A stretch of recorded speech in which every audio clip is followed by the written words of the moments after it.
La caja de lata llevaba 40 años colgada en ese clavo, y nadie en esa casa se atrevió a tocarla, no porque no quisieran, sino porque todos sabían que había cosas ahí dentro que no debían salir nunca. Pero esa tarde, doña Cándida la señaló por primera vez, y no pidió que la abrieran, pidió algo peor. Espera a que yo cierre los ojos para abrirla. En los pueblos como este, nadie da una orden así sin estar intentando proteger a alguien, porque lo que había dentro de esa caja no era un recuerdo, era el nombre de una mujer que una familia entera decidió borrar, para que alguien más nunca descubriera quién era en realidad. Si usted sabe lo que se siente cargar un secreto que no es suyo, pero que de alguna manera siempre ha pesado sobre sus hombros. Si alguna vez alguien le dejó algo que no supo cómo abrir hasta que ya era tarde, déjenos su like ahorita, suscríbase a Cuentos del Viejo Campo y active la campanita para no perderse ningún relato. ¿Hay algo que alguien de su familia guardó por años y que usted descubrió cuando ya no podía preguntarle nada? Cuéntenoslo en los comentarios y díganos desde qué rincón del mundo nos acompaña hoy. San Lorenzo de la Cruz era un pueblo que la Sierra de Hidalgo había construido a su imagen, terco, cerrado sobre sí mismo, con una sola calle principal de piedra que subía desde la plaza hasta la iglesia, como si el pueblo entero fuera una ofrenda que alguien hubiera puesto a los pies del cerro. Las casas eran de adobe con techos de teja, la mayoría pintadas de un blanco que la humedad de la montaña iba comiendo despacio, y entre ellas crecían bugambilias de un morado tan oscuro que de lejos parecían moretones en la pared. Había un mercado los jueves, una misa los domingos, y el resto de los días transcurrían con la quietud espesa de los lugares donde la gente ha aprendido a no esperar demasiado del tiempo. La casa de doña Cándida Valerio era la más antigua de la calle que bajaba hacia el barranco, no la más grande. Eso era la casa de don Hildebrando, que él había ido ampliando con cada año que pasaba, como si el tamaño de sus paredes fuera la medida de su autoridad sobre la familia. Pero la de doña Cándida era la que tenía el sabino más alto del pueblo en el patio trasero, un árbol que nadie recordaba haber visto crecer, porque ya estaba ahí cuando los viejos más viejos del lugar eran niños, y que doña Cándida cuidaba con una devoción que sus propios hijos nunca habían logrado entender del todo. «Ese árbol me cuida más a mí que yo a él», les decía cuando le preguntaban por qué perdía el tiempo podándolo, limpiando la base, hablándole a veces en voz baja cuando creía que nadie la escuchaba. Nadie le preguntó nunca a quién más había pertenecido ese árbol antes que a ella. Rosario había crecido entre esas dos casas, la de su abuela, donde aprendió a hacer tortillas y a conocer el nombre de cada planta del patio, y la de su tío Hildebrando, donde aprendió que en la familia Valerio había cosas que no se preguntaban. Su madre Eulogia vivía en la misma calle, en una casa más pequeña que daba a la de doña Cándida, por el lado del huerto, y desde niña Rosario había hecho el recorrido entre las tres casas tantas veces que sus pies conocían cada piedra suelta del camino. Lo que no conocía, lo que nunca había tenido razón para conocer, era la historia que había debajo de todo eso. Doña Cándida había sido una mujer de trabajo toda su vida. Eso era lo que Rosario sabía de ella con certeza. Las manos siempre ocupadas, siempre con algo que limpiar o cargar o sembrar o coser, el cuerpo en movimiento desde antes del amanecer hasta después del ángelus. Había enviudado joven. El abuelo Fermín había muerto de una fiebre cuando Eulogia tenía apenas 5 años y Hildebrando 12, y desde entonces había sacado adelante la casa, el pequeño terreno que tenían detrás del pueblo, los dos hijos, sola y sin quejarse, con esa clase de fortaleza silenciosa que en los pueblos de la sierra se confunde a veces con frialdad, pero que en realidad es otra cosa. Es el costo de no poder darse el lujo de romperse. Lo que Rosario no sabía era que junto con el terreno y los hijos, doña Cándida había heredado también un secreto, y que guardarlo le había costado exactamente lo mismo que sacarlo todo adelante. Toda una vida de silencio sostenido con las mismas manos que amasaban el nixtamal y que plantaban el milpa y que rezaban el rosario cada noche sin falta. La mañana en que Rosario llegó, doña Melchora Jáuregui ya estaba en la cocina. Era inevitable.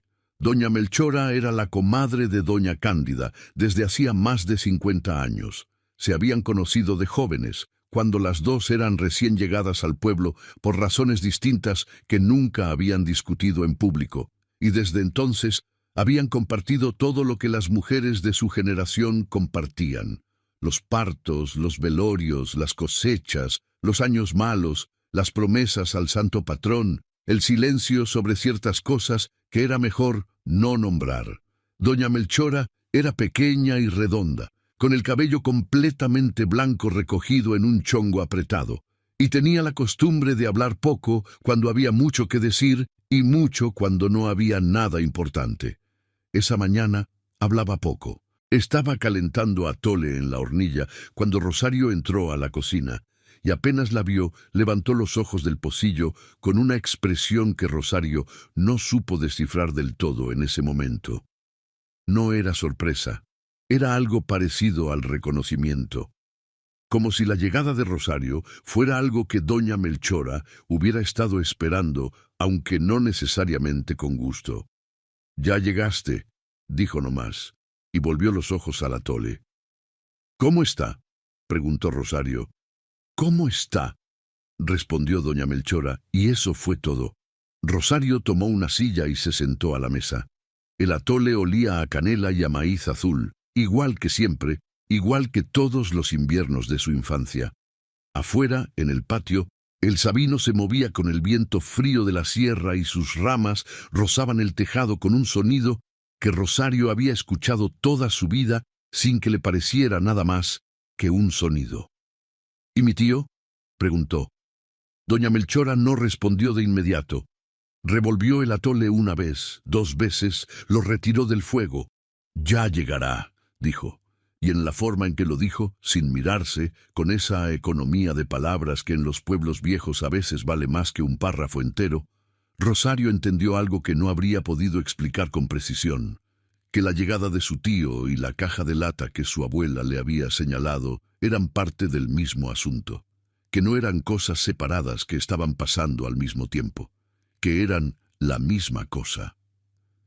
Fue esa tarde, poco después de que Rosario subió por primera vez al cuarto de su abuela y recibió las palabras que iban a cambiar todo, cuando vio a don Hildebrando por primera vez desde que llegó. Era un hombre de 64 años que parecía 10 años mayor.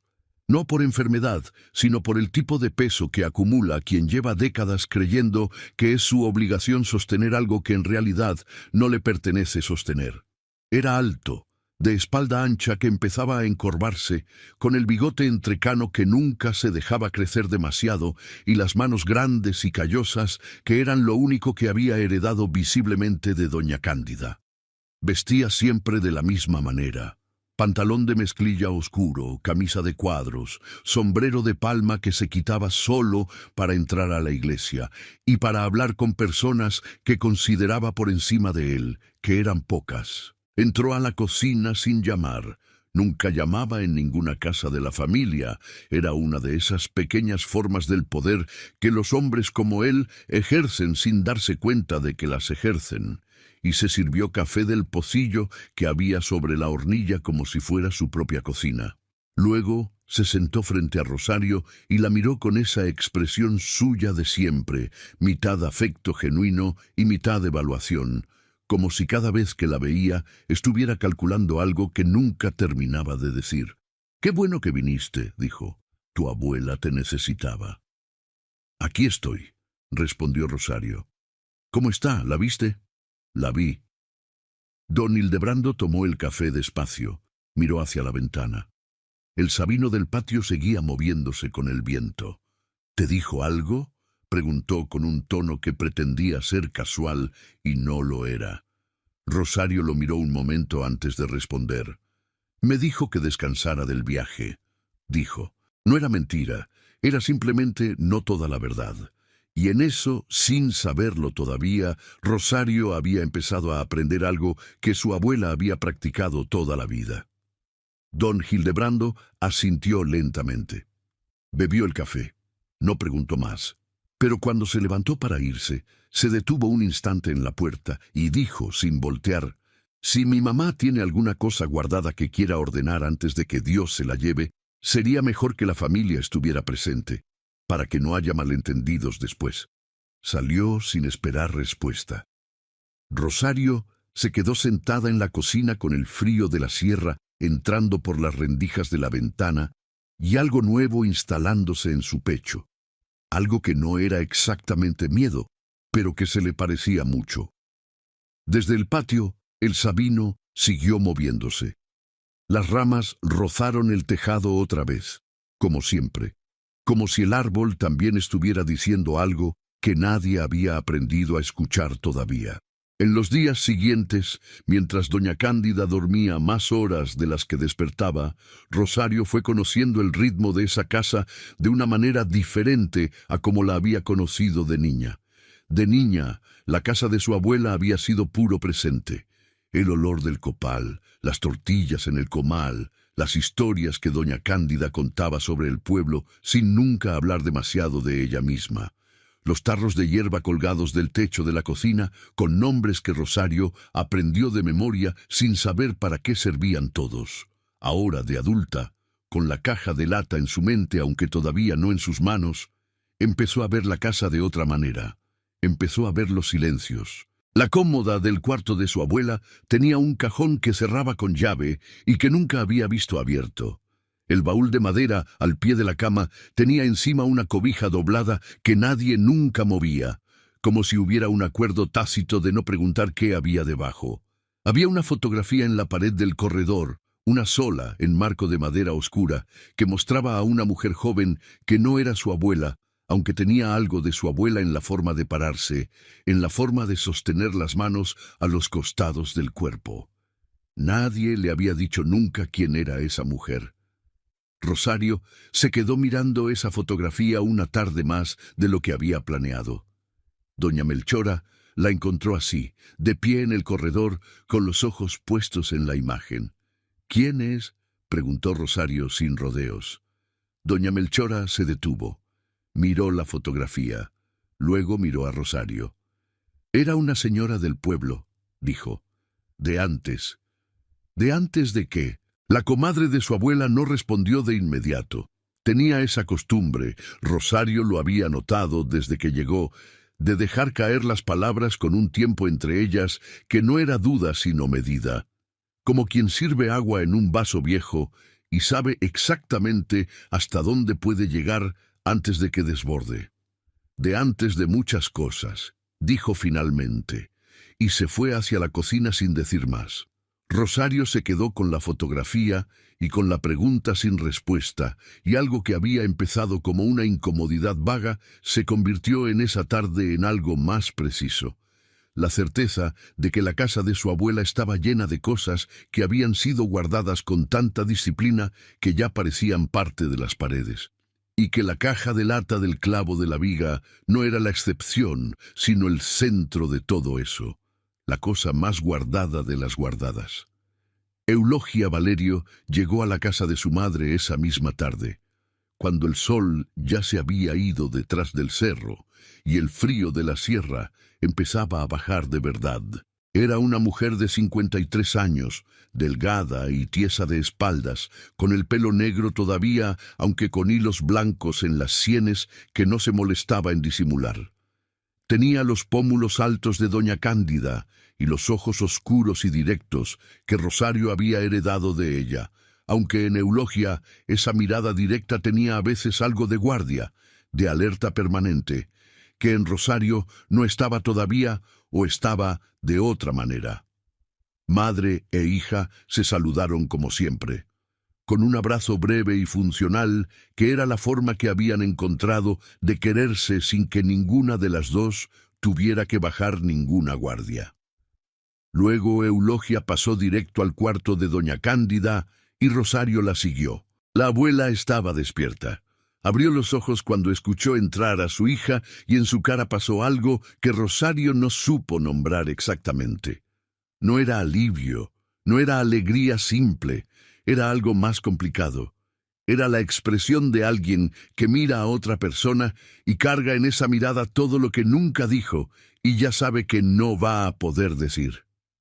Eulogia se sentó al borde de la cama y tomó la mano de su madre. «¿Cómo te sientes, mamá?» «Aquí estoy», dijo doña Cándida, la misma respuesta de siempre, la misma que le había enseñado a toda la familia a dar cuando la pregunta era demasiado grande para responderse de verdad. Rosario se quedó de pie junto a la puerta. Observó a su madre y a su abuela, las manos entrelazadas, el silencio entre ellas, que no era vacío, sino lleno de cosas no dichas. Y tuvo por primera vez en ese viaje una intuición que le llegó completa, sin construirse despacio, que su madre no sabía lo de la caja, que doña Cándida había guardado algo que ni siquiera su propia hija conocía, y que haberla elegido a ella, a Rosario, por encima de Eulogia, tenía un significado que iba más allá del amor entre abuela y nieta. Esa noche, mientras doña Cándida dormía y Eulogia preparaba la cena en silencio y don Hildebrando mandó razón de que pasaría al día siguiente temprano, Rosario se quedó sentada en el corredor oscuro con el Sabino del patio como única compañía, mirando la noche cerrarse sobre San Lorenzo de la Cruz, con la caja de lata en la viga a unos metros de ella, y las palabras de su abuela todavía resonando en algún lugar del cuerpo, donde las palabras importantes no se guardan en la memoria, sino en otra parte. Espera que yo cierre los ojos para abrirla. No era una instrucción, era una promesa. Era también, Rosario lo entendería después, una forma de protección. La última que doña Cándida podía darle antes de que todo lo que había guardado dejara de ser suyo para convertirse en una carga que alguien más tendría que aprender a cargar. El Sabino se movió en el viento. La caja de lata siguió sobre el clavo. Y don Hildebrando, en su casa al final de la calle, esa noche tampoco durmió. Doña Cándida empeoró al tercer día. No fue dramático, no fue el tipo de empeoramiento que llega con alarma y carreras y voces elevadas. Fue el otro tipo, el silencioso, el que se instala de madrugada mientras todos duermen y que por la mañana ya está ahí, asentado, como si siempre hubiera formado parte del cuarto. Rosario lo notó antes que nadie porque era ella quien se había quedado a dormir en el sillón del corredor, cerca de la puerta del cuarto de su abuela, y porque a las 3 de la madrugada había escuchado una respiración diferente, más trabajosa, más lenta, y había entrado sin encender la luz, y se había quedado parada junto a la cama, escuchando hasta convencerse de que era el sueño profundo y no otra cosa. Pero por la mañana la diferencia era visible. Doña Cándida tenía los ojos más cansados, hablaba menos. Cuando Rosario le llevó el atole, casi no lo tocó. Solo sostuvo el pocillo entre las manos como si el calor fuera lo único que necesitara. Doña Melchora llegó temprano como todos los días y se quedó un momento en la puerta del cuarto, mirando a su comadre con una expresión que Rosario ya había aprendido a leer. No era desesperanza, era reconocimiento. Era la cara de alguien que ha visto muchas veces el momento en que el cuerpo empieza a despedirse del mundo y sabe que no hay nada que hacer salvo acompañar. «Hay que avisar al doctor Cisneros», dijo Eulogia desde el corredor. «Ya le mandé razón ayer», respondió doña Melchora. «Viene esta tarde». Eulogia asintió. Luego entró al cuarto, se sentó junto a su madre, y las dos mujeres se quedaron en silencio durante un rato largo que Rosario observó desde la puerta sin saber si debía entrar o quedarse donde estaba. Fue entonces cuando llegó don Hildebrando. Llegó a las 8 de la mañana, puntual como siempre, con su sombrero de palma y su camisa de cuadros y esa manera suya de ocupar el espacio que Rosario nunca había podido describir con exactitud, pero que siempre había sentido, como si cada lugar al que entraba fuera de alguna manera suyo por derecho, o al menos eso creía él, y esa creencia sola fuera suficiente para hacer que los demás se corrieran un poco sin saber por qué. Saludó a todos. Preguntó por su madre. Se asomó al cuarto un momento. Luego fue a la cocina, se sirvió café, y cuando Rosario pasó por ahí, la llamó con un gesto de la mano que era familiar y al mismo tiempo imperioso. «Siéntate un momento, Rosario». Ella se sentó. Don Hildebrando tomó su café despacio, miró la ventana, el Sabino afuera, el cielo blanco de la sierra, las bugambilias moradas que colgaban del borde del tejado. «Tu abuela tiene cosas guardadas», dijo sin rodeos, como si hubiera decidido de camino que ya no valía la pena rodear el asunto. «Documentos, papeles viejos, de la casa, del terreno, cosas que la familia necesita tener en orden cuando ella ya no esté, para que no haya problemas legales después, para que nadie se quede sin lo que le corresponde». Rosario lo miró sin responder. «Tú eres la que más tiempo pasa con ella», continuó don Hildebrando. «Si te dice algo sobre esos papeles, o si te pide que guardes algo por ella, sería importante que me avisaras. Somos familia. Estas cosas se resuelven en familia, no con extraños». «¿Qué extraños?», preguntó Rosario. Don Hildebrando la miró un momento. «Notarios, abogados, gente que no conoce a la familia y que a veces aprovecha cuando los viejos ya no están en sus cabales para hacer cosas que después no tienen remedio». «Mi abuela está en sus cabales», dijo Rosario. «Claro que sí», respondió don Hildebrando, con una sonrisa que no llegó a los ojos. «Por eso mismo es importante que todo quede en orden mientras todavía puede decidir, ¿verdad?». Rosario no respondió. Asintió apenas, lo suficiente para que la conversación terminara, y se levantó con el pretexto de ir a ver a su abuela. Pero mientras caminaba por el corredor, sintió la mirada de su tío en la espalda y entendió, con la claridad seca de las cosas que uno entiende sin querer, que don Hildebrando ya sabía que la caja existía. No era una suposición, era certeza. Lo que no sabía, todavía, era si Rosario la tenía o no. Y eso le daba a ella, por ahora, la única ventaja que tenía. El doctor Cisneros llegó esa tarde.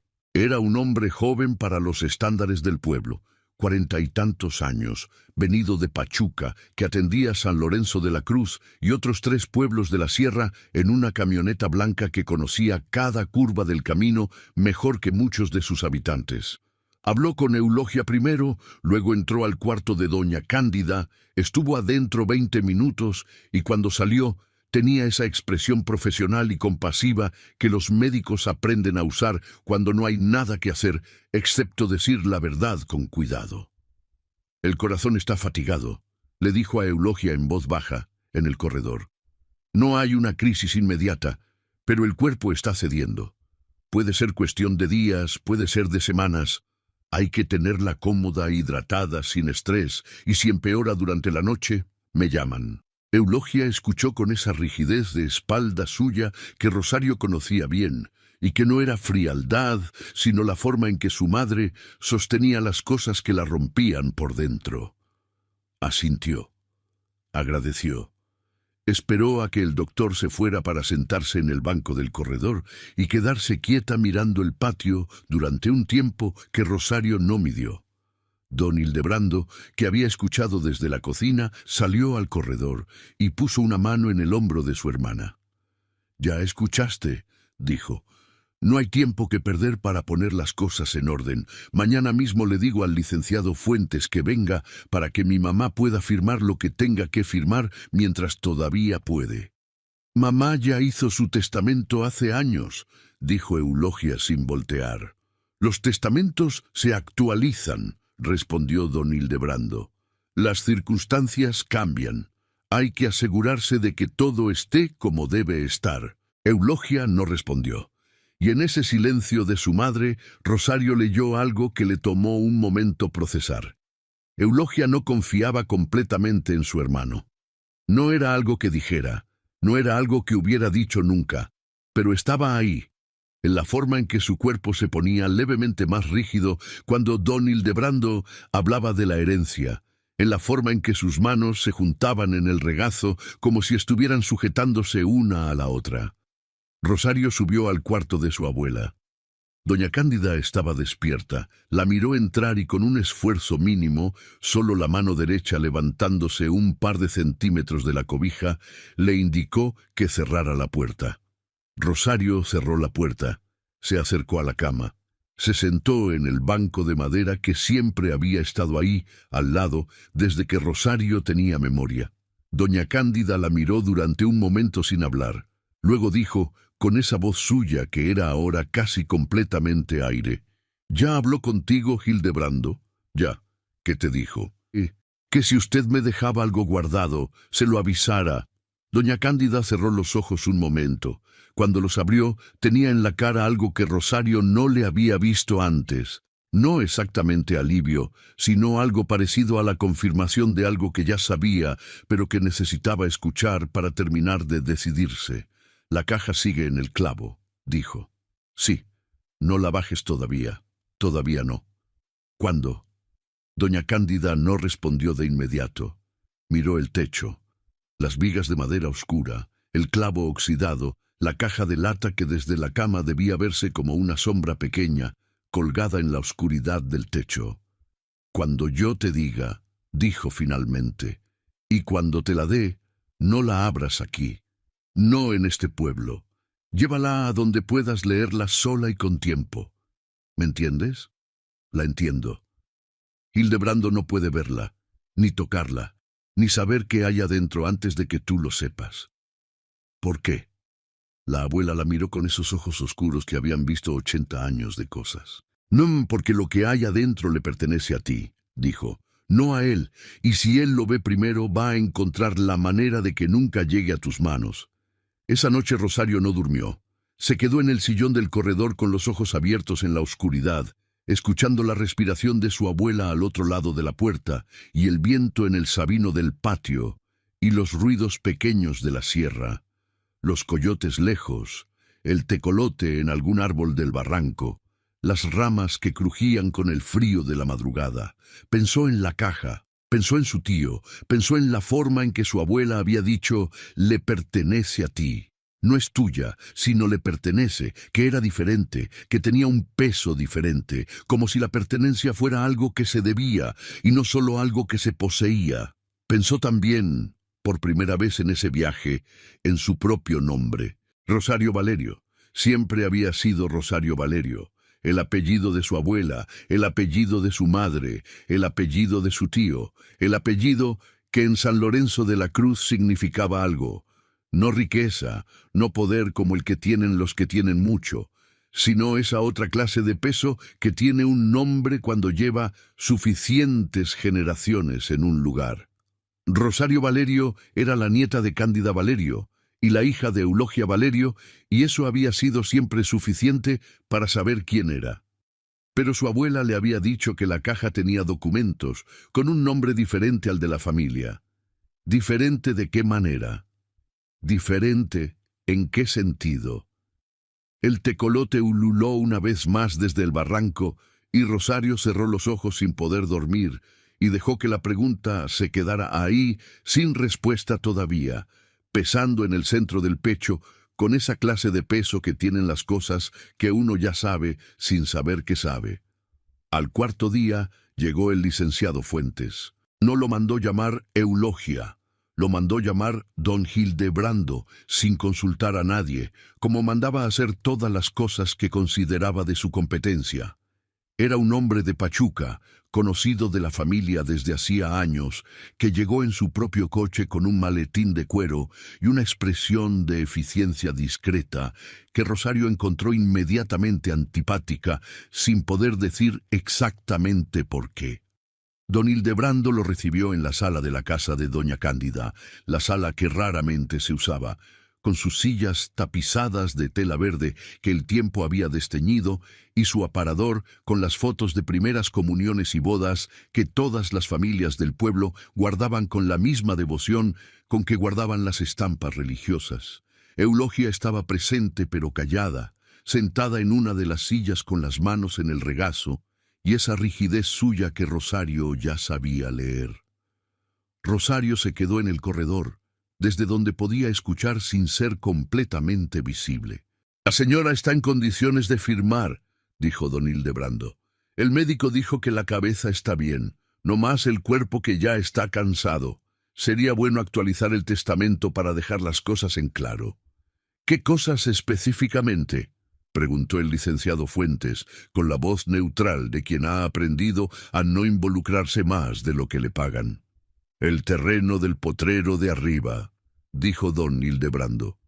Que quede a nombre de la familia, no dividido. Que no haya manera de que alguien de afuera pueda reclamar nada. Eulogia levantó la vista. ¿Alguien de afuera?, dijo. ¿Quién de afuera va a reclamar? Uno nunca sabe, respondió don Hildebrando, sin mirarla directamente. La gente aparece cuando hay herencias de por medio. Mejor tener todo amarrado. Rosario, desde el corredor, apretó los dientes. Alguien de afuera. Lo había dicho con una naturalidad calculada, como si fuera una preocupación genérica, como si no estuviera hablando de nada específico. Pero Rosario recordó las palabras de su abuela. Lo que hay adentro le pertenece a ti. Y recordó la escritura con un nombre diferente al de la familia, y empezó a construir, despacio, una imagen que todavía tenía partes faltantes, pero que ya tenía una forma. La pregunta era, ¿qué forma? Esa tarde, mientras don Hildebrando hablaba con el licenciado Fuentes y Eulogia se había ido a descansar un momento a su casa, Rosario entró al cuarto de su abuela y cerró la puerta despacio. Doña Cándida estaba despierta. Tenía los ojos puestos en el techo, en la caja de lata sobre el clavo, con esa expresión que Rosario había aprendido a reconocer en estos días. No era contemplación, sino conversación. Como si la caja y ella llevaran 40 años hablándose en silencio y todavía no hubieran terminado. «Vino el licenciado Fuentes», dijo Rosario sentándose en el banco. «Lo sé», respondió doña Cándida. «Escuché el coche. Mi tío quiere actualizar el testamento. Habló de dejar el terreno del potrero a nombre de la familia. Dijo que no quería que nadie de afuera pudiera reclamar nada». Doña Cándida no dijo nada por un momento. Luego, con una lentitud que era deliberada, giró la cabeza hacia Rosario.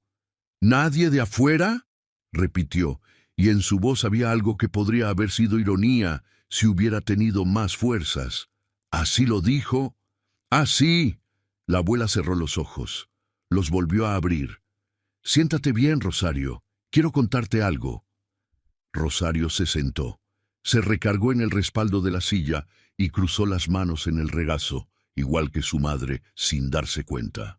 «Cuando yo tenía 32 años», comenzó doña Cándida, con esa voz suya que era casi solo aliento, pero que en el silencio del cuarto llenaba todo el espacio. «Tu abuelo Fermín ya llevaba 2 años muerto. Eulogia tenía 7. Hildebrando, 14. Estábamos solos en esta casa con lo poco que había quedado, que no era mucho porque tu abuelo fue un buen hombre, pero no fue un hombre previsor». Hizo una pausa. Respiró. En ese tiempo vino a vivir al pueblo una mujer. Se llamaba Remedios Castellanos. Venía de Tulancingo, viuda también, con una hija pequeña. Se instaló en la casa que estaba vacía al final de la calle, la que después fue de los Garduño. Yo la ayudé porque era lo que se hacía, porque una mujer sola en un pueblo que no conoce necesita a alguien que le enseñe dónde está el molino, quién es el presidente municipal, cómo se trata al mayordomo del santo patrón para que no te haga mala cara en las fiestas. Rosario escuchaba sin interrumpir. Remedios Castellanos no era lo que parecía, continuó doña Cándida. No era solo una viuda de Tulancingo, era la hija de don Aurelio Castellanos, que había sido dueño de una parte del terreno que da al potrero de arriba, antes de que la reforma agraria lo repartiera. Había papeles, había una escritura que nadie había cancelado correctamente, porque en esos años las cosas se hacían con prisa y con miedo y muchas veces a medias. Remedios sabía que esa escritura existía. Y yo lo supe porque ella me lo contó, porque nos hicimos amigas, porque cuando 2 mujeres solas se ayudan en un pueblo difícil, a veces se dicen cosas que no le dicen a nadie más. Hizo otra pausa, esta vez más larga. Remedios murió al año siguiente, una fiebre, rápido como moría la gente entonces. Su hija, que tenía 4 años, se quedó sin nadie. Y yo se detuvo, cerró los ojos. Yo me quedé con la niña, la crié como mía, le di mi apellido, le di esta casa, este pueblo, esta familia. Nadie preguntó demasiado porque en esos tiempos había muchos niños que se quedaban sin padres y muchas mujeres que los recogían, y eso era normal, y no necesitaba explicación. Rosario sintió algo moverse en su pecho, algo grande, algo que todavía no tenía nombre completo, pero que estaba tomando forma. ¿La niña?, preguntó, aunque ya intuía la respuesta. Doña Cándida la miró. «Tu madre», dijo.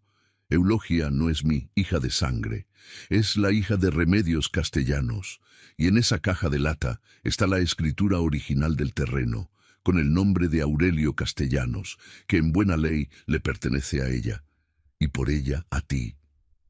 El silencio que siguió fue tan completo que Rosario escuchó el viento en el sabino como si fuera la primera vez. No lloró. No fue que no quisiera o que algo se lo impidiera, fue que la información era demasiado grande para caber en el llanto de inmediato. Necesitaba espacio, necesitaba tiempo, necesitaba que el cuerpo encontrara la forma de procesar algo que cambiaba no solo el pasado, sino también el piso sobre el que Rosario había estado parada toda su vida. Se quedó sentada en el banco de madera junto a la cama de su abuela durante un rato que no pudo medir. Doña Cándida la dejó estar en silencio. No intentó explicar más, no intentó consolar. Solo la dejó estar, que era probablemente lo más sabio que podía hacer.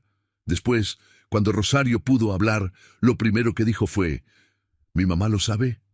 «No», dijo doña Cándida. «¿Nunca?» «Nunca.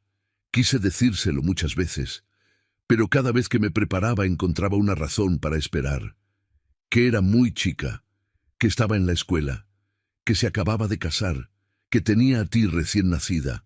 Siempre había algo». «¿Y mi tío?» La expresión de doña Cándida cambió apenas.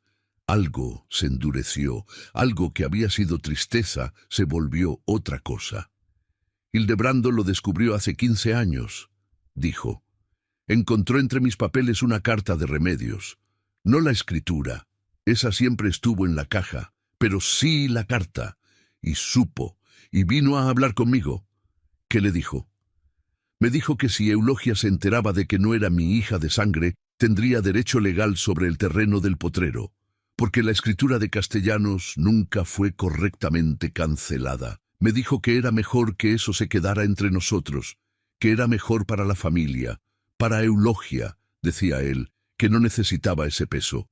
Pero yo supe que era mejor para él, que lleva años usando ese terreno como si fuera suyo, y que si la escritura aparece, tiene un problema». Rosario cerró los ojos un momento. «Por eso quiere los papeles».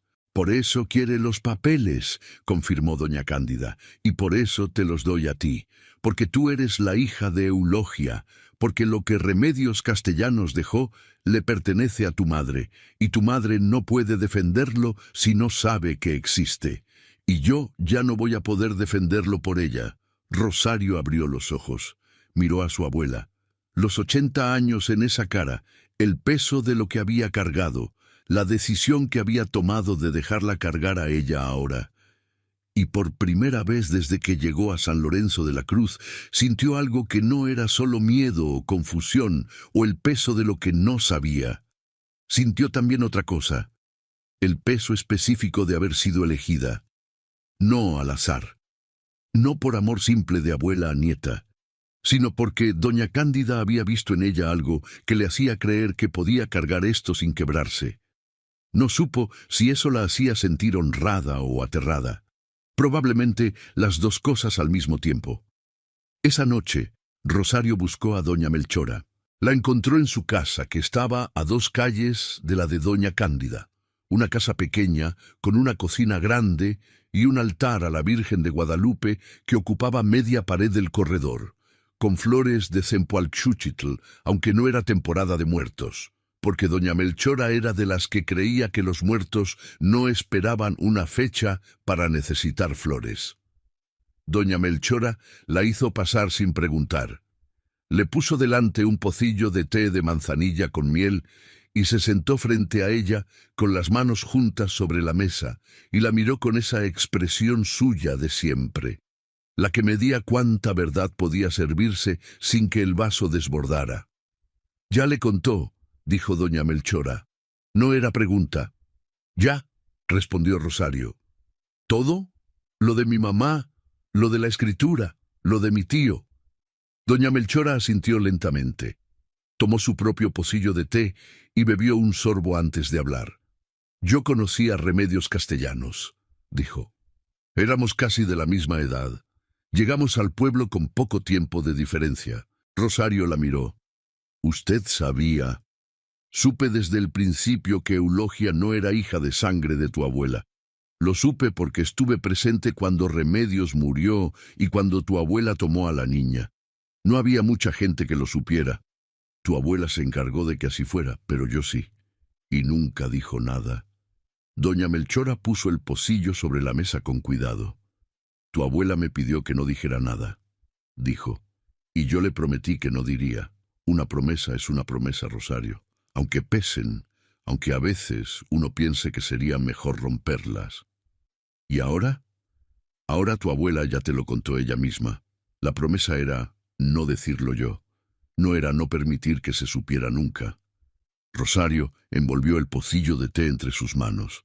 El calor era lo único concreto que tenía en ese momento. «¿La escritura es válida?», preguntó.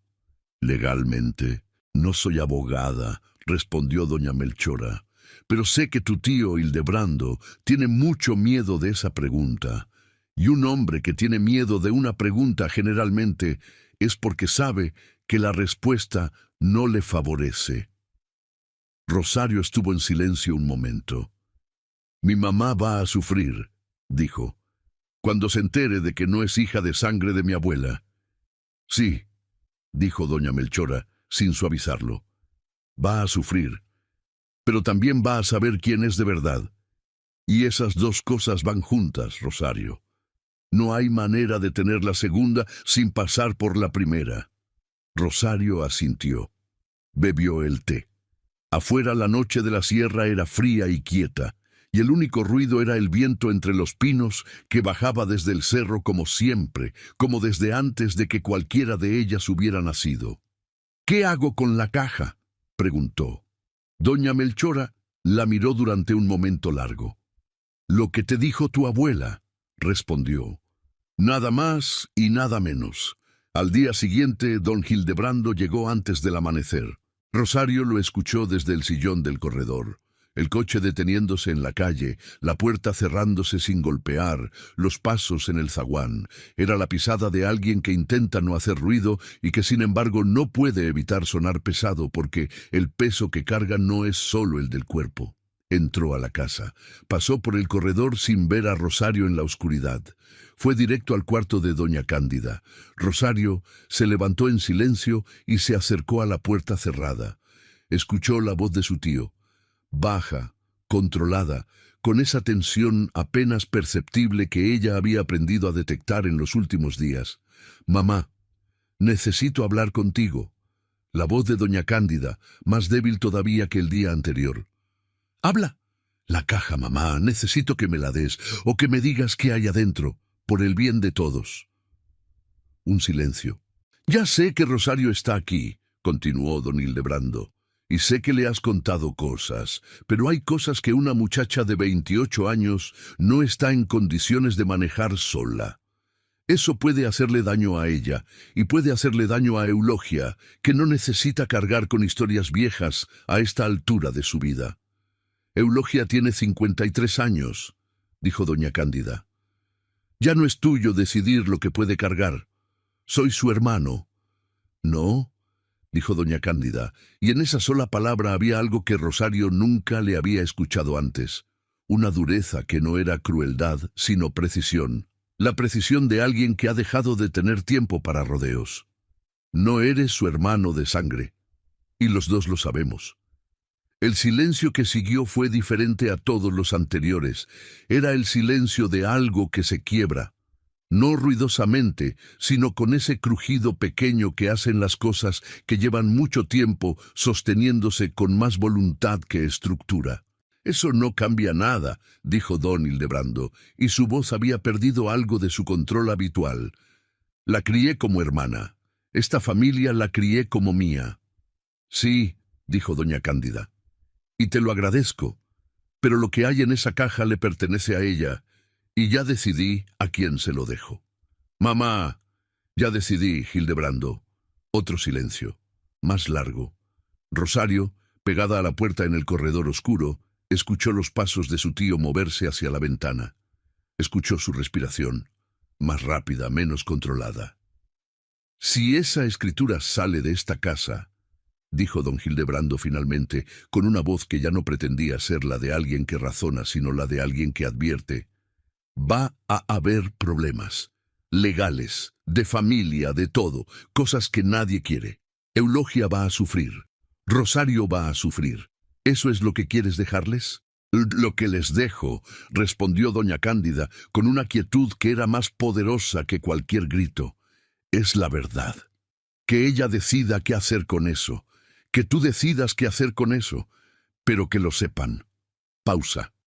«Ahora vete, Hildebrando, estoy cansada». Los pasos de su tío cruzaron el cuarto. La puerta se abrió.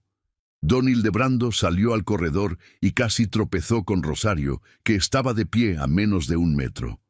Se miraron en la penumbra del amanecer, los ojos de él encontrando los de ella, ambos sabiendo en ese momento exactamente cuánto había escuchado.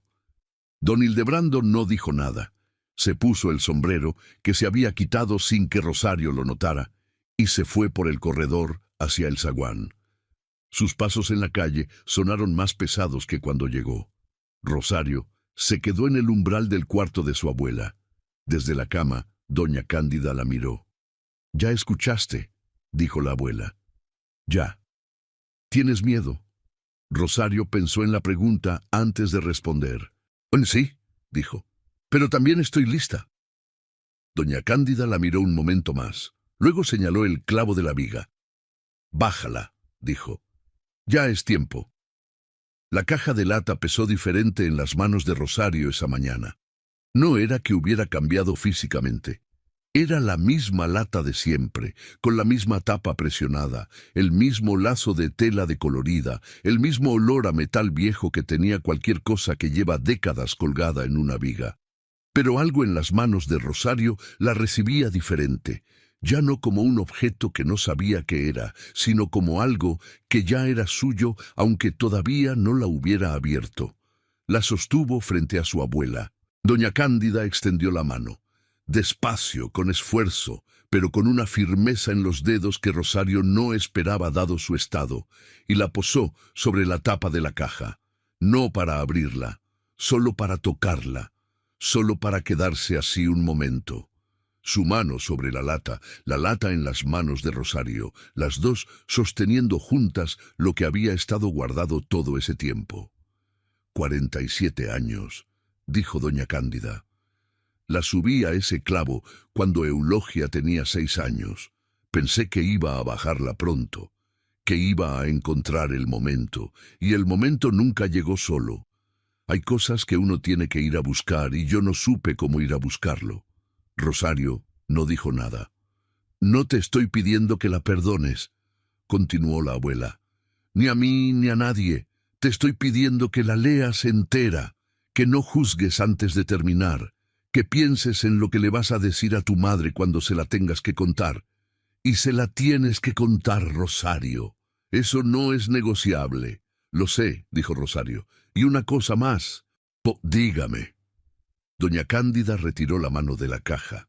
La dejó descansar sobre la cobija, abierta hacia arriba, como cuando Rosario había llegado al pueblo y la había encontrado así por primera vez.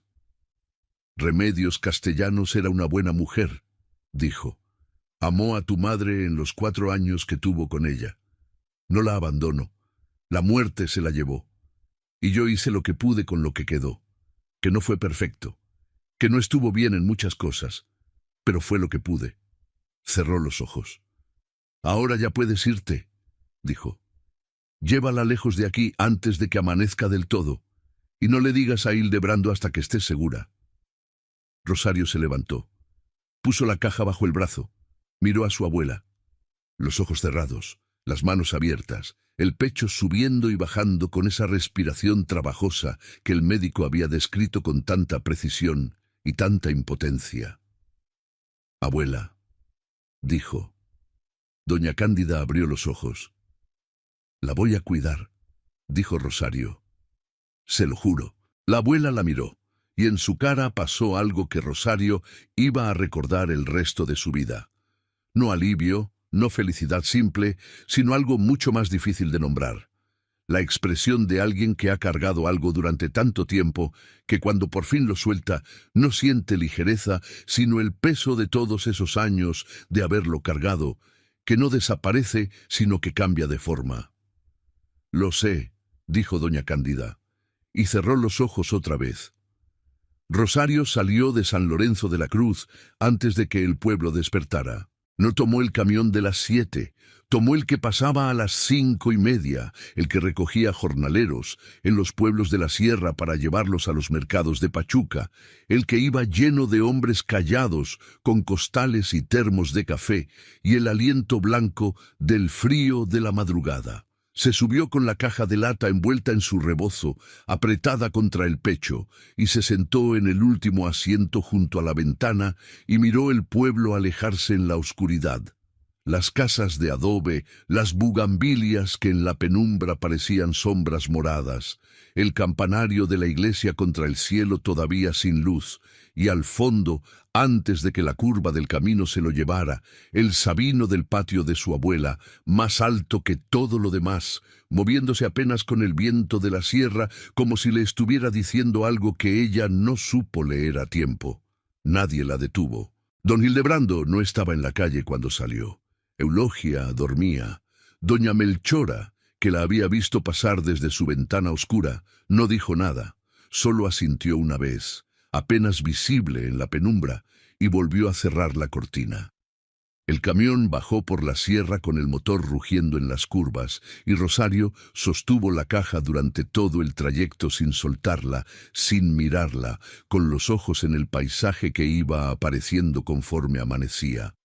Los barrancos profundos llenos de niebla, los pinos oscuros, los pueblos pequeños que el camión atravesaba sin detenerse, y después la sierra abriéndose hacia el valle y la luz del amanecer llegando por el oriente con esa claridad específica de las mañanas de altiplano que no tiene suavidad, sino una especie de franqueza, como si la luz dijera: «Aquí estoy, míralo todo». Llegó a Pachuca a las 7 de la mañana. No fue a su departamento, fue a la fonda de doña Amparo, en la calle de atrás del Mercado Juárez, donde siempre había un café de olla y mesas de madera con la privacidad suficiente para estar sola sin que nadie lo notara. Pidió café y pan dulce que no tocó y se sentó en la mesa del fondo junto a la pared con la caja frente a ella. La miró durante un momento, el lazo de tela decolorada, la tapa de presión, el metal oxidado en las esquinas, 47 años en un clavo de una viga en San Lorenzo de la Cruz. Le tomó un momento encontrar el valor, no porque tuviera miedo de lo que iba a encontrar. Ya sabía lo esencial, su abuela se lo había dicho. Lo que le costaba era el acto mismo de abrir, porque abrir era hacer real lo que todavía podía, si cerraba los ojos y no tocaba nada, seguir siendo solo una historia que su abuela le había contado. Abrir era cruzar de un lado al otro. Abrir era no poder volver. Deshizo el lazo. La tela se separó en sus manos con la fragilidad de las cosas que han estado atadas demasiado tiempo. La tapa cedió con un sonido seco, un pequeño suspiro de metal contra metal, y Rosario la puso a un lado sobre la mesa. Adentro, el contenido estaba ordenado con el cuidado de alguien que había pensado durante mucho tiempo cómo dejarlo. No era el desorden de un cajón que se va llenando con los años. Era una disposición deliberada, cada cosa en su lugar, como si doña Cándida hubiera ensayado en su mente cientos de veces el momento en que alguien más abriría esa caja y hubiera querido que ese alguien encontrara claridad, no confusión. Primero había un sobre de papel craft, cerrado pero sin sello, con una palabra escrita en la parte de afuera con letra de mano firme que Rosario reconoció de inmediato, la letra de su abuela, más joven, más segura que la de ahora, pero inconfundiblemente la misma. La palabra era Rosario. Lo puso a un lado. Después, debajo del sobre había 3 fotografías, en blanco y negro, pequeñas, del tipo que se hacían en estudio con fondo de tela oscura.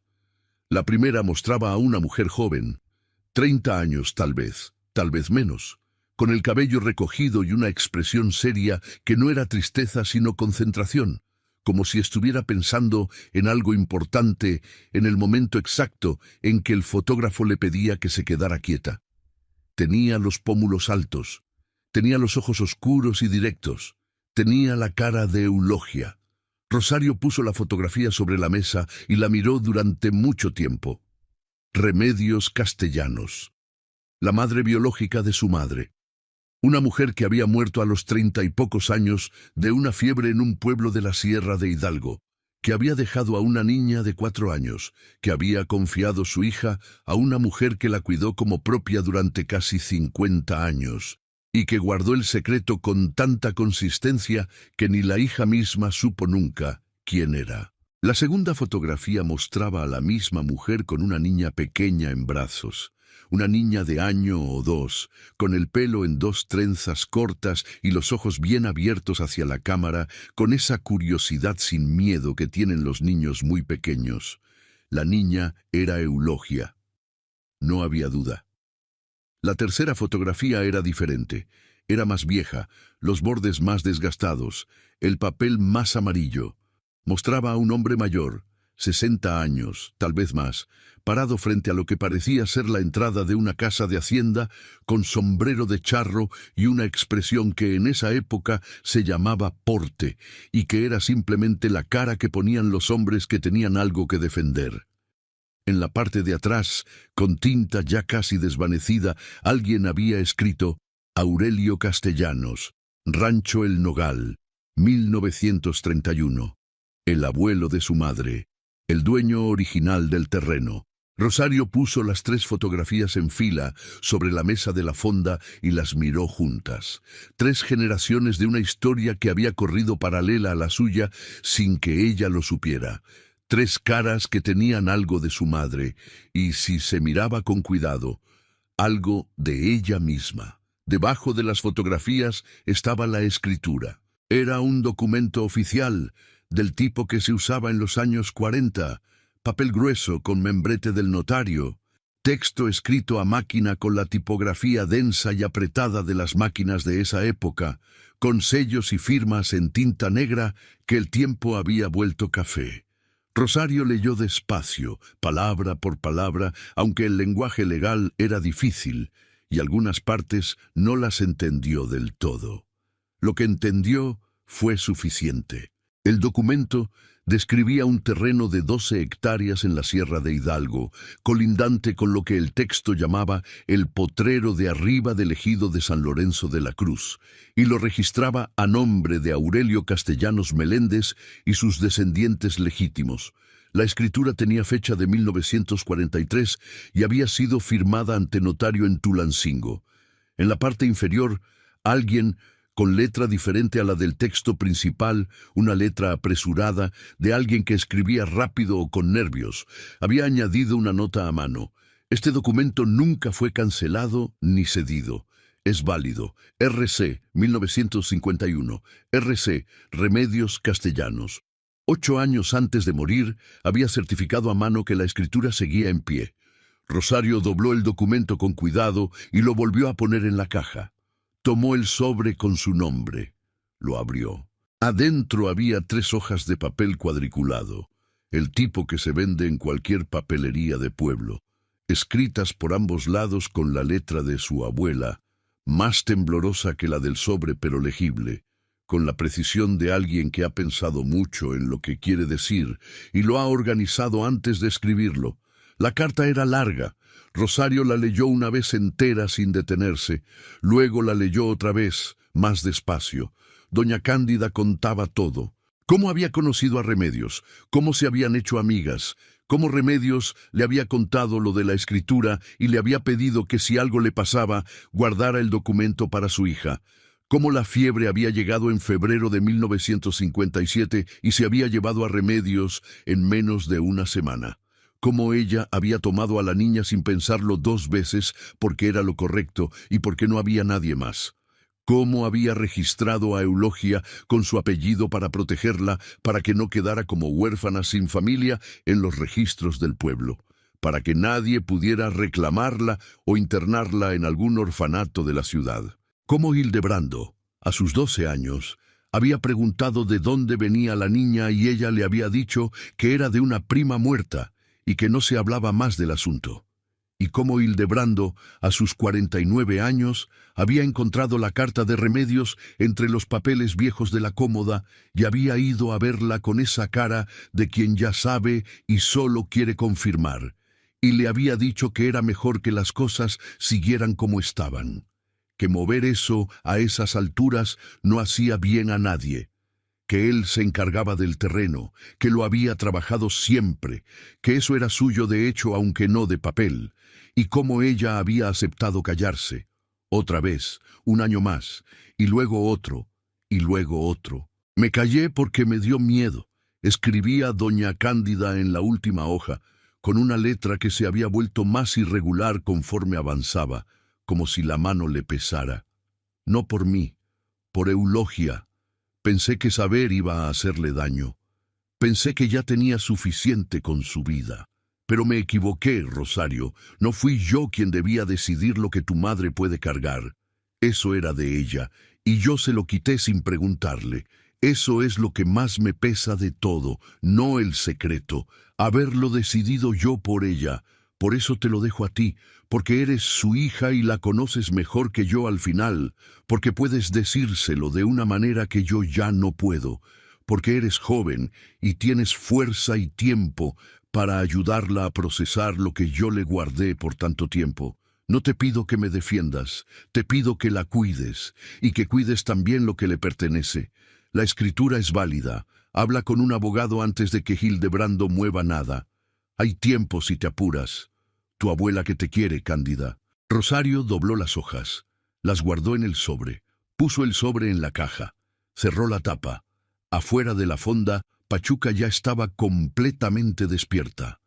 Los vendedores del mercado, los camiones en la calle, el ruido normal de una ciudad normal, en una mañana de día de semana, todo exactamente igual que siempre, todo completamente diferente. El café en el pocillo se había enfriado. Rosario lo bebió igual de un sorbo y pidió la cuenta. Tenía cosas que hacer. Lo primero que hizo fue llamar a un abogado. No el licenciado Fuentes, que era hombre de su tío. Llamó a una mujer que había conocido en Pachuca a través del trabajo, la licenciada Reyes, que llevaba casos de propiedad y que tenía fama de no amedrentarse fácilmente. Le explicó lo esencial por teléfono. Una escritura de los años 40 nunca cancelada, un terreno en litigio potencial, un familiar que llevaba años usando la propiedad como propia. La licenciada Reyes le pidió que fuera a su oficina esa misma tarde con los documentos. Lo segundo que hizo fue más difícil. Llamó a su madre. Eulogia contestó al segundo timbre, con esa voz suya de siempre, directa, sin adornos. ¿Dónde estás?, preguntó Eulogia antes de que Rosario pudiera decir nada. Doña Melchora me dijo que te fuiste de madrugada. Tu tío está muy enojado. Estoy en Pachuca, mamá. ¿Por qué te fuiste así? Porque necesitaba hablar contigo en privado, sin que el tío Hildebrando estuviera presente. Silencio al otro lado de la línea. ¿Qué pasó?, preguntó Eulogia, y en su voz había algo que se había vuelto diferente. Algo que reconocía que esto no era una discusión de familia ordinaria. Necesito que vengas a Pachuca, mamá. Hoy. Hay algo que tienes que saber, y no puedo decírtelo por teléfono y tampoco en el pueblo. Otro silencio, más largo. ¿Tiene que ver con tu abuela? Tiene que ver con todo, respondió Rosario. Con la abuela, con el terreno, con quién eres. La última frase la dijo con cuidado, no para suavizarla. Eso hubiera sido imposible, sino para darle el espacio que merecía, para que su madre la escuchara completa antes de reaccionar. Eulogia no respondió de inmediato. Rosario escuchó al otro lado de la línea el sonido de la sierra, el viento, algún pájaro, el silencio específico de un pueblo pequeño que no tiene el ruido constante de la ciudad. «Dame 2 horas», dijo Eulogia finalmente. «Aquí voy a estar». Eulogia llegó a las 2 de la tarde. Rosario la esperaba en el mismo lugar donde siempre se encontraban en Pachuca cuando Eulogia bajaba del pueblo, la Plaza Independencia, en una banca bajo los laureles de la India, con la fuente ruidosa y los puestos de globos y los niños corriendo por el empedrado. Un lugar completamente público, completamente ordinario, que Rosario había elegido con cuidado porque sabía que lo que iba a decirle a su madre necesitaba un entorno que no fuera ni íntimo ni formal. Necesitaba la normalidad del mundo, siguiendo su curso afuera, mientras adentro todo cambiaba. Eulogia se sentó a su lado sin decir hola. Rosario tampoco dijo hola. Se miraron un momento, madre e hija, con esa comunicación sin palabras que tienen las personas que se conocen desde antes de que una de ellas pudiera hablar. Rosario puso la caja de lata sobre la banca entre las dos. «La abuela me la dio», dijo. Eulogia miró la caja, la reconoció. Rosario lo vio en sus ojos, ese reconocimiento de algo que siempre había estado presente sin que nadie lo tocara nunca. «¿La abriste?», preguntó Eulogia. «Sí». «¿Qué hay adentro?». Rosario respiró. Había ensayado esto durante las horas de espera. Las palabras, el orden, cómo entrar a una verdad tan grande sin que el golpe fuera innecesariamente brutal. Pero ahora que su madre estaba frente a ella con esa mirada directa, y esa espalda tiesa y esas manos que se habían juntado en el regazo exactamente como las de ella, todas las palabras que había preparado le parecieron insuficientes. Así que dijo la verdad de la manera más simple que pudo. «Hay una escritura de terreno, mamá, hay fotos, hay una carta de la abuela, y hay cosas que la abuela guardó que tú tienes derecho a saber». «¿Qué cosas?». «Que la señora que aparece en las fotos se llamaba Remedios Castellanos, que vino al pueblo cuando tú tenías 3 años, que murió cuando tenías 4, que antes de morir le pidió a la abuela que te cuidara si algo le pasaba». Eulogia no dijo nada, solo miraba la caja. «Era su hija, mamá», dijo Rosario. «La abuela te crió como suya, te dio su apellido, te quiso como si lo fueras, pero de sangre eras hija de Remedios Castellanos». El silencio que siguió fue el más largo de todos los silencios de esos días. Eulogia no lloró de inmediato. Fue como con Rosario en la fonda. La información era demasiado grande para el llanto inmediato. Necesitaba espacio para caber. Se quedó sentada con los ojos puestos en la caja, con las manos quietas en el regazo, con ese perfil suyo que Rosario había visto toda la vida y que ahora, de repente, con la foto de Remedios Castellanos fresca en la memoria, veía de otra manera: los pómulos altos, la forma de la mandíbula, la manera de sostener la cabeza que no era de la abuela, sino de alguien más, de alguien que había existido y que Eulogia nunca había podido conocer porque nadie le había dicho que existía. «¿La abuela lo sabía todo ese tiempo?», preguntó Eulogia finalmente. La voz era neutra, cuidadosamente neutra. «Sí». Y nunca dijo nada. «No». Eulogia asintió lentamente, como procesando algo paso a paso. «¿Y Hildebrando?». «Lo sabe desde hace 15 años, por eso quería la caja. Hay una escritura de terreno a nombre de Aurelio Castellanos, el padre de Remedios. Nunca fue cancelada. Legalmente podría corresponderle a ti». Eulogia volvió la cara hacia Rosario, y en esa mirada había tantas cosas juntas que Rosario no pudo leerlas todas de inmediato. Había dolor, había confusión, había algo que podría ser rabia, aunque todavía no había encontrado su forma completa. Y debajo de todo eso, muy al fondo, había algo que Rosario tardó un momento en reconocer. Alivio. No el alivio de quien recibe una buena noticia, sino el otro, el de quien lleva años sintiendo que algo no encajaba del todo y finalmente encuentra la pieza que faltaba, aunque la pieza duela. ¿La abuela escribió algo?, preguntó Eulogia. Hay una carta. Aquí está. Rosario abrió la caja y sacó el sobre. No el que tenía el nombre de Rosario, ese ya lo había leído.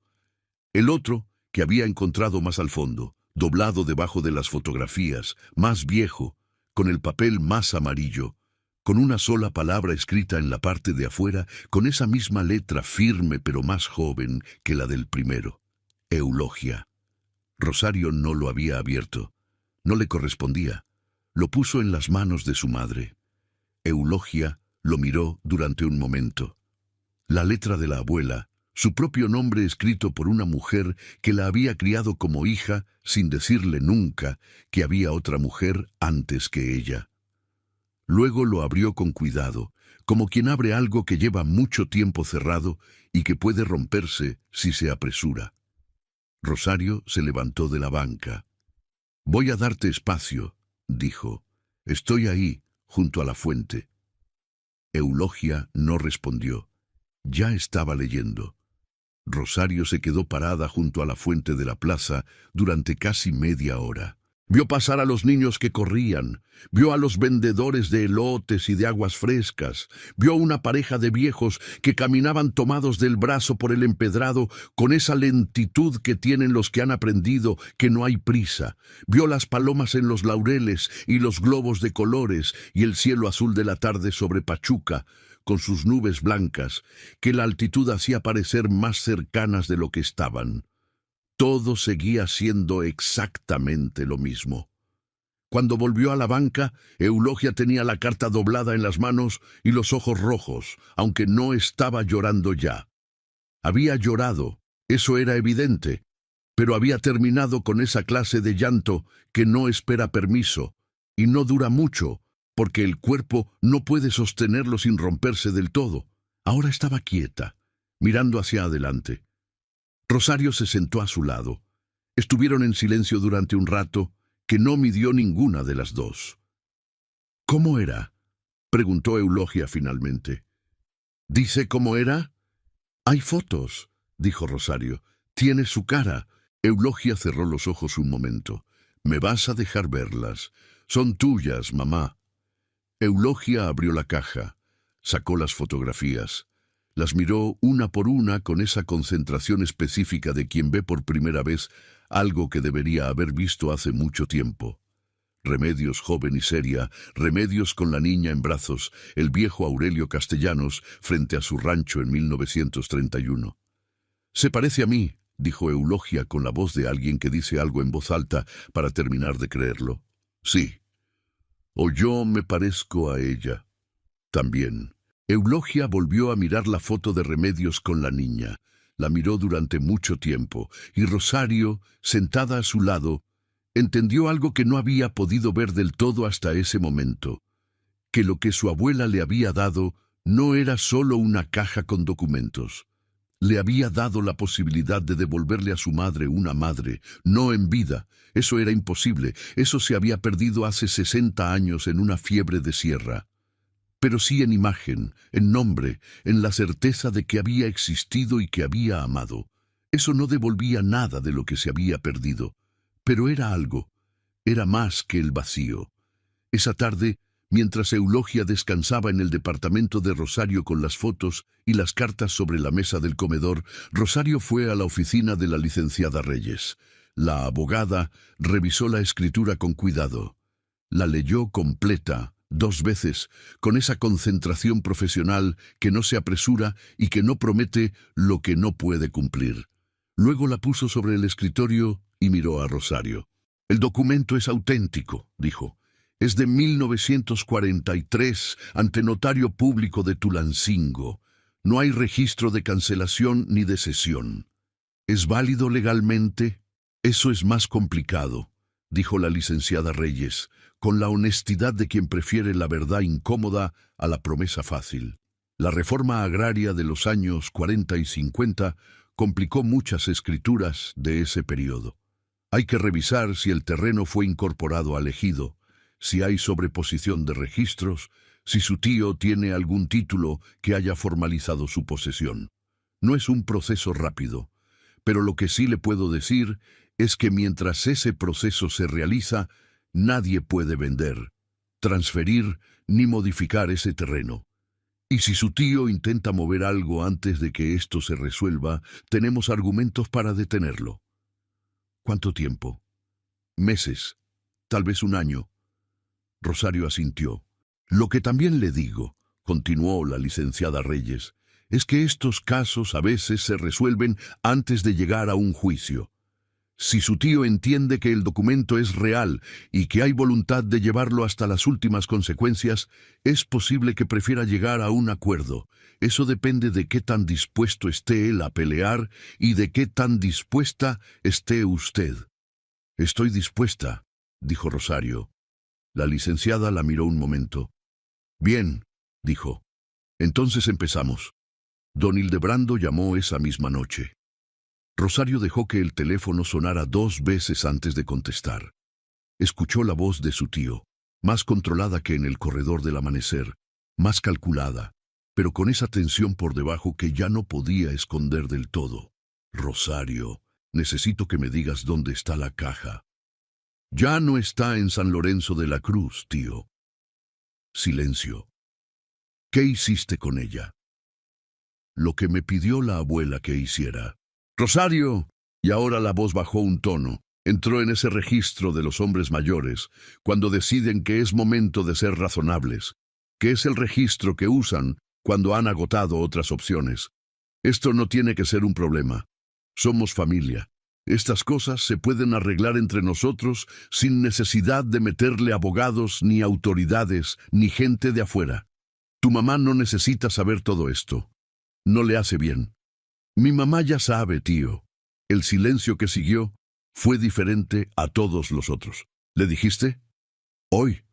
En persona. Rosario. Mi mamá tiene derecho a saber quién es, dijo Rosario, y su voz salió más firme de lo que esperaba, con esa firmeza que no se construye, sino que aparece cuando uno lleva suficiente tiempo sabiendo algo sin haberlo dicho todavía. Y tiene derecho a lo que le pertenece. La escritura es auténtica. Ya la revisó una abogada. Si quiere arreglar esto en familia, llame a mi mamá directamente, no a mí. Rosario, escúchame. Buenas noches, tío. Cortó la llamada. Se quedó de pie en la cocina de su departamento, con el teléfono en la mano y el corazón golpeándole fuerte en el pecho. No de miedo, sino de algo diferente. Algo más parecido a lo que siente el cuerpo cuando termina de hacer algo que llevaba mucho tiempo sin hacer. En la sala, Eulogia tenía las fotos de Remedios Castellanos ordenadas sobre la mesa y la carta de doña Cándida doblada en el regazo y los ojos en la pared frente a ella, pensando en cosas que Rosario no podía ver, pero que podía imaginar, en los 4 años que no recordaba, en la madre que no conoció, en los 50 años que siguieron con una verdad guardada en una caja de lata sobre un clavo en una viga. Rosario fue a la sala y se sentó a su lado. No dijeron nada durante un rato. ¿Cómo te sientes?, preguntó Rosario finalmente. Eulogia pensó antes de responder. Como cuando abres una puerta que creías que era una pared, dijo. No sé todavía si hay algo bueno del otro lado o no. Pero al menos ya sé que era una puerta. Rosario no respondió. Solo asintió. Y se quedaron así las dos, madre e hija, con la caja de lata abierta sobre la mesa y las fotografías de 3 generaciones de mujeres que se habían querido o cuidado o protegido de maneras imperfectas y a veces equivocadas pero reales. Y con el teléfono callado por ahora, aunque ambas sabían que la conversación con don Hildebrando no había terminado, había apenas comenzado de otra manera. 3 semanas después, doña Cándida Valerio murió en su cama de San Lorenzo de la Cruz. Fue de madrugada, como había empeorado, sin drama, sin alarma, con esa discreción que había tenido para todo en la vida. Doña Melchora estaba presente. Eulogia estaba presente. Rosario llegó 3 horas después de que le avisaron en el primer camión de la sierra, con la niebla todavía en los barrancos y el frío de la madrugada pegado a la ropa.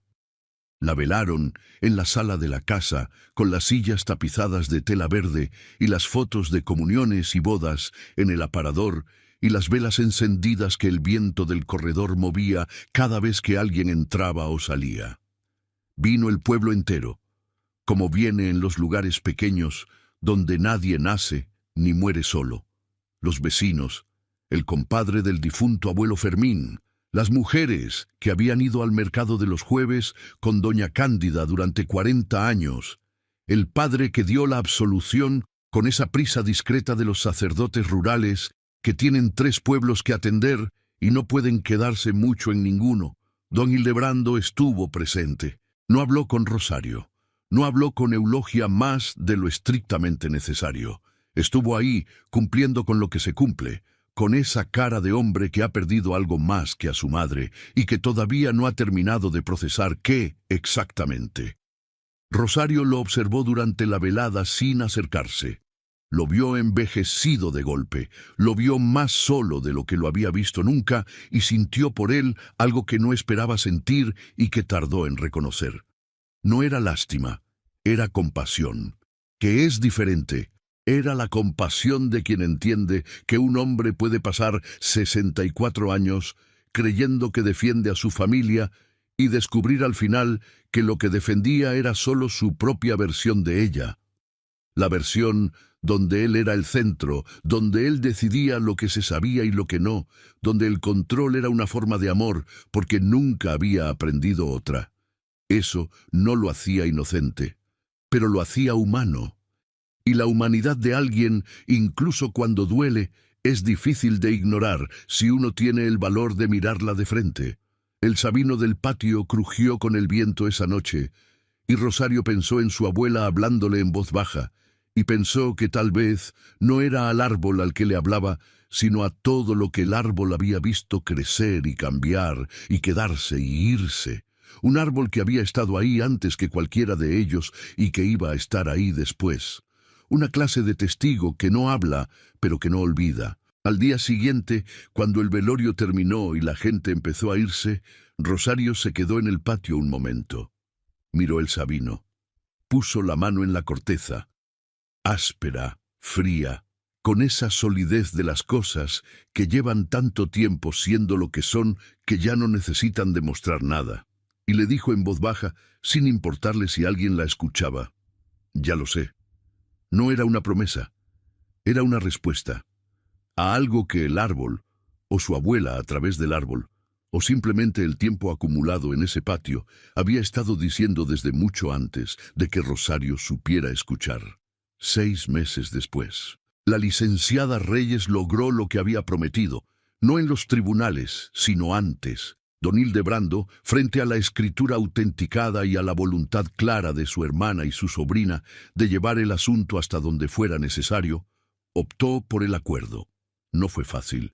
Hubo conversaciones difíciles, algunas de ellas en el corredor de la casa de doña Cándida, que ahora era de Eulogia, con el sabino del patio como único testigo silencioso. Hubo momentos en que don Hildebrando se levantó de la mesa y pareció que no habría acuerdo posible. Hubo momentos en que Eulogia tuvo que salir al patio a respirar antes de poder seguir, pero al final firmaron. El terreno del potrero quedó reconocido a nombre de Eulogia Castellanos Valerio, el apellido doble que la licenciada Reyes había propuesto como forma de sostener las 2 historias al mismo tiempo, la de la sangre y la de la crianza, sin borrar ninguna. Don Hildebrando conservó el derecho de seguir trabajando la mitad del terreno bajo un acuerdo de usufructo. que era lo justo dado que lo había trabajado durante años, pero con el reconocimiento claro de a quién pertenecía la tierra. No fue perfecto. Los acuerdos reales nunca lo son. Eulogia perdió algo que nunca había sabido que tenía, la certeza simple de quién era, el suelo sin fisuras debajo de los pies. Y lo que recuperó no era un sustituto perfecto de esa certeza, sino algo diferente, una historia más larga, más compleja, con más personas adentro de lo que había creído. Remedios Castellanos existió. La amó durante 4 años. Le dejó un apellido y un terreno, y una cara que Eulogia veía ahora en el espejo con otros ojos. Eso no cerraba el dolor, pero le daba nombre. La última vez que Rosario fue a San Lorenzo de la Cruz ese año, fue sola. Fue un martes de noviembre, cuando los muertos todavía estaban cerca, según el calendario, y el pueblo olía a Zempoalxuchitl desde la entrada.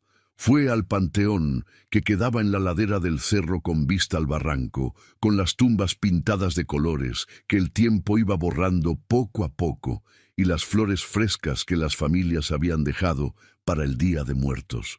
Fue a la tumba de su abuela primero.